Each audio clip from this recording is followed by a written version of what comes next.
Multiple chronic condition অনুযায়ী copyright আইন 1976 ধারা 107 অধীনে কপিরাইট দাবি ত্যাগ, সমালোচনা, মন্তব্য, সংবাদ প্রতিবেদন, শিক্ষাদান, বৃত্তি, শিক্ষা এবং গবেষণার মতো উদ্দেশ্যে ন্যায্য ব্যবহারের জন্য ভাতা দেওয়া হয়। ন্যায্য ব্যবহার কপিরাইট আইন দ্বারা অনুমোদিত একটি ব্যবহার যা অন্যথায় লঙ্ঘন হতে পারে। তো হ্যালো হোয়াটসঅ্যাপ গাইস, তো কেমন আছো সবাই? আশা করি ভালো আছো, সুস্থ আছো এবং সুখে আছো। তো গাইস আমি হলাম আকাশ আর তোমরা দেখছো লেটস কম্পেয়ার 2.0 ইউটিউব চ্যানেল। তো গাইস আজকে যে টপিকটা সেটা কিন্তু তোমরা থাম্বনেল দেখেই বুঝে নিয়েছো যে আজকে আমরা কার সাথে কার ভার্সেস করবো। তো গাইস আজকে আমরা যার সাথে ভার্সেস করবো তোমরা ভিডিওতে দেখতেই পাবে।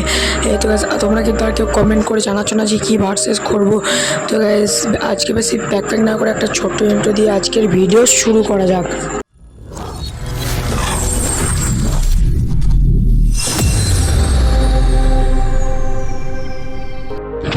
তো গাইস প্রথমেই তোমরা জেনে নিয়েছো যে আজকে আমরা কার সাথে কার ভার্সেস করব। আজকে আমরা আমাদের শরীরকে ঠান্ডা রাখার জন্য যে জিনিস দুটি ব্যবহার করি তাদের মধ্যে ভার্সেস করব, তারা হলো ফ্যান ও এসি। তো গাইস আজকে আমাদের প্রথম প্রশ্নটা হলো কোনটি বেশি শরীর ঠান্ডা করে। এখানে দরজা জানলা বন্ধ করে এসি চালালে শরীর বেশি ঠান্ডা হয় আর ফ্যান চালালে শরীর অতটা ঠান্ডা হয় না। তাহলে গাইজ আমাদের এই পয়েন্টটা কিন্তু এসি পেল। এবার আমাদের 2 নাম্বার প্রশ্নটা হলো কোনটির হাওয়া শরীরের পক্ষে ক্ষতিকারক। এখানে এসি হচ্ছে শরীরের পক্ষে ক্ষতিকারক, তার কারণ যখনই দরজা জানালা বন্ধ করে এসি চালানো হয় এবং যখনই ঘরের বাইরে বেরোনো হয় তখনই তার শরীর পুরো জ্বলে যায়, আর ফ্যানে কিন্তু এমনটা হয় না।